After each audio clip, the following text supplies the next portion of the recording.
I'm just going to call this video convoluted. And I've talked before about how, people that experience group harassment they're attacked in a way that just has so many different facets to it. First of all, the techniques that are used are covert.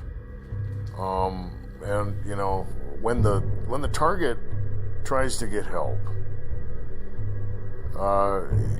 it's an unbelievable story. There doesn't seem to really be a motive for why these things are happening to the individual that is being attacked. It's labyrinthian in nature for a reason, and it has to do with discrediting the victim so that no one will believe them, no one will help them.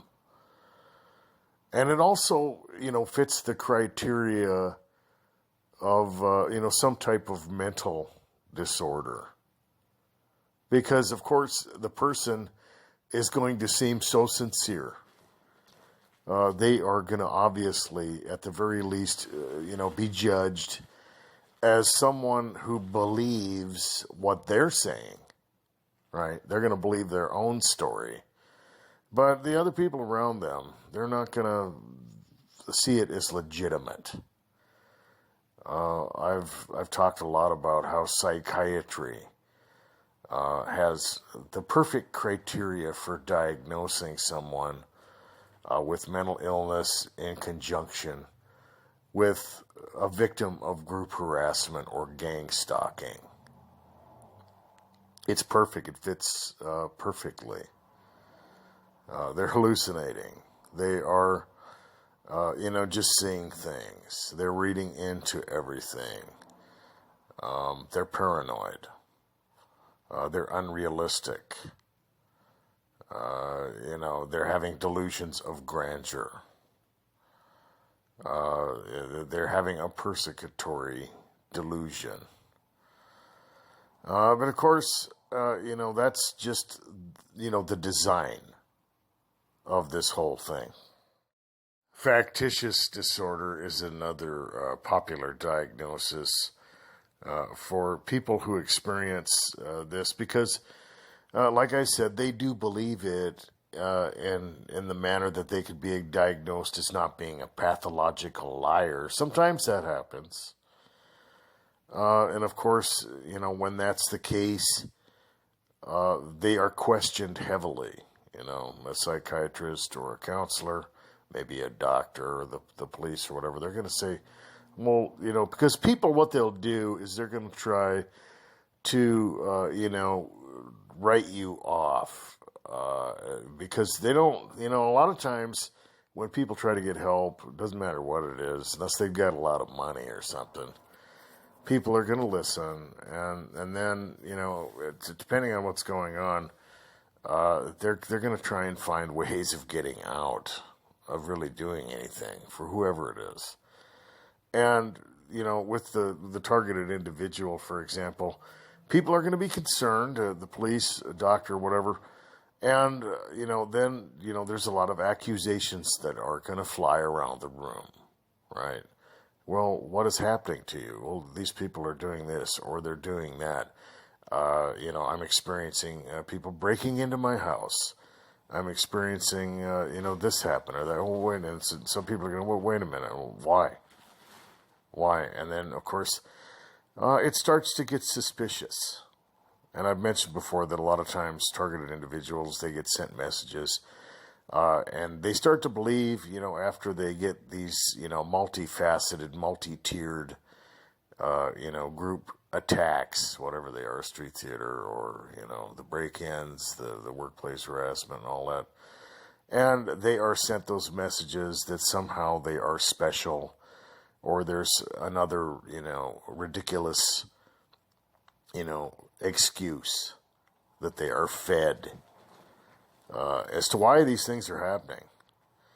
And, of course, when they tell the people that they are, trying to get help from these things, whether they're, I've mentioned the 144,000 or they are, an indigo child, or, they're part of a special lineage, or they have, some type of, spiritual power, or whatever. It doesn't matter what it is. And when you link it up with the belief in God, most of the time, in our day and age anyway, people are, looked at as kind of crazy anyway, unfortunately. That's how sad we've become.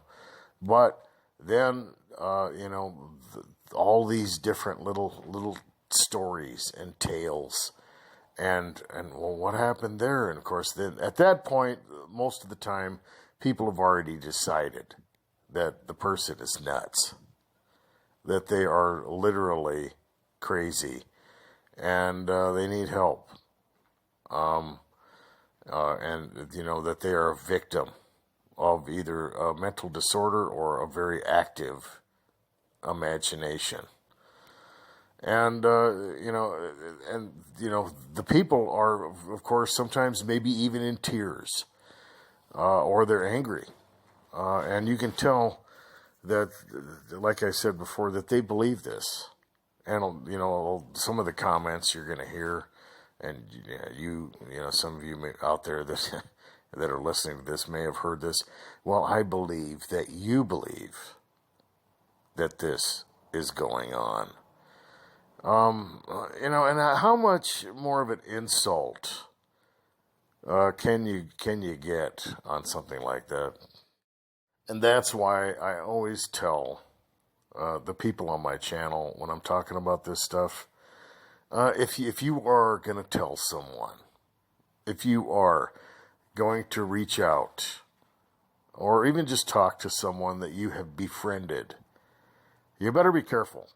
Okay, you better know that people are going to try to, as creatures of logic, and as creatures who have experienced things that have those reasonable criteria in them, and have probably dealt with a lot of people that have told tall tales. They're not going to believe you. Okay, some of the time, target individuals are called out, just so they can be discredited. One of the big motives behind group harassment is to discredit somebody and get them diagnosed as mentally ill. And depending on, the motive and the people that are involved, once that happens, once, the individual is diagnosed with some kind of disease, or that they're, cuckoo, well, then it can get real evil. Then, you have the other possibilities involved, driving someone to suicide, covertly drugging them or poisoning them to the point where they become so dysfunctional that they are incarcerated, put away. And, no one believes the person that's being attacked. I've seen it happen. I've been in the hospital before when I was, detoxing. And I saw a lot of things that were, the furthest thing from professional care that you can get.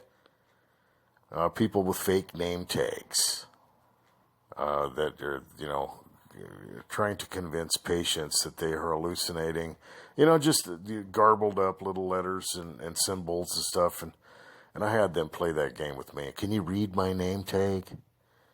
Oh, you really got the withdrawals bad. And I'm like, okay, well, that's odd because I can read the magazine over there just fine. People don't know who they're messing with when they come after me. Some of the other things that happened, I saw people purposely agitating patients that were in the hospital. It was a crisis center. You got to go there before you go up to the treatment facility.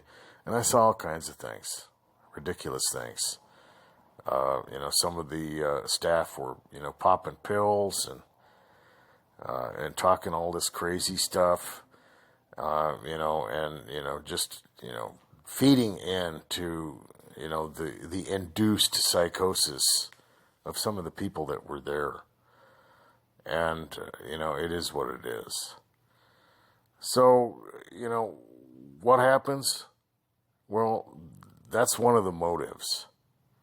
The whole idea of doing whatever it is, whether it's people rearranging furniture in the targeted individual's house, other ridiculous things to let them know that people have broken in, or that people are, invading their space or their privacy with street theater, that they know their personal business, that they are being watched. Maybe their phone is being hacked, or people have broken in and put in, cameras or bugs, or, however that works. That's the whole idea.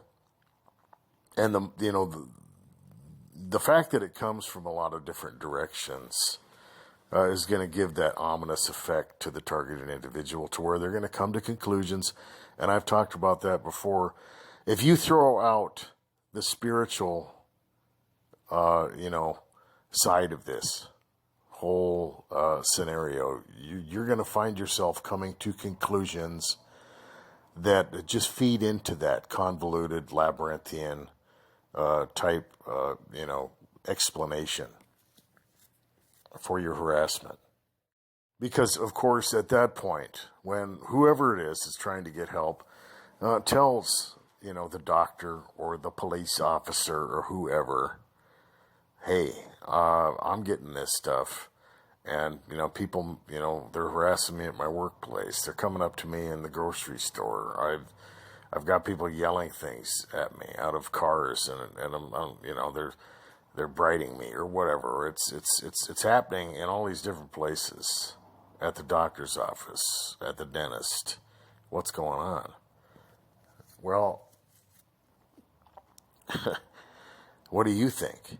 And of course, they're depending on how they've been indoctrinated by some of the videos out there that people criticize me of. And I'm not saying, and I've mentioned this a million times, that it cannot manifest through some type of government thing, that MK Ultra is not real, that secret societies don't get involved in this kind of stuff. They do. And that all these other different facets that I mention when I'm talking about circular reasoning or syllogistic reasoning or whatever, it happens with anyone. But to try to explain to someone that all these people are in a conscious collusion together just to get you, and the payoff is to freak you out, you're talking about a lot of time and money. And if you're getting into, I don't care if it's like the government, a lot of times you hear they've got unlimited resources. No, they don't. No one has unlimited resources. There's people that have a lot of resources. Okay, that's fair to say. Government's got a lot of them. They can do that. I've talked about MK Ultra and those types of things plenty of times. But the payoff, depending on what kind of harassment people are experiencing, is just not there. And so, for the person that's listening to this explanation, well, they're not gonna see that as logical. And it may be, I've mentioned before, that people do get that, that some people are harassed by the government, and they're probably guinea pigs. But to assume that, well, that's a syllogism. That's syllogistic reasoning. Okay? You can't just assume something. You can't assume that because it would involve a lot of resources and people and time, that everyone is involved in a government conspiracy against you. That would be syllogistic reasoning. It could be. But you can't do that. See, that's one of the big problems here. If you throw out the spiritual explanation, guys, you're in trouble. It's designed as a multifaceted, labyrinthian tale that no one will believe. Guys, be good to yourselves. Be safe.